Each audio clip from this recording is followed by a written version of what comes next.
咳嗽晕厥是怎么回事？如文医生特邀专家倪新海，中国医学科学院阜外医院肺血管与综合内科医病区主任医师。长时间的刺激性的干咳和剧烈的干咳引起一过性的晕厥、意识丧失然后过一会儿呢能够自动缓解，这就叫咳嗽性晕厥。最常见的原因，我们临床有一种叫做血管迷走性晕厥的，就是说咳嗽引起血压下降，引起心率下降，最终呢是心脏的排血量减少，引起呢脑供血减少，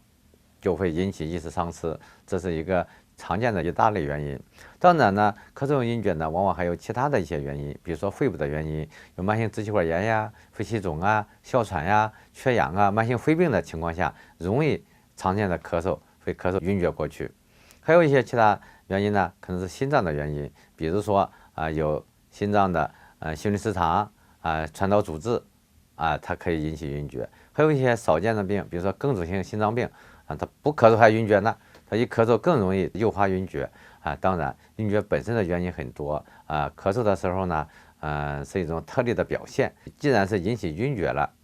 不论是咳嗽引起的还是其他原因引起的，都应该多注意重视。建议呢，尽早到医院做进一步的检查，以排除一些器质性的疾病吧。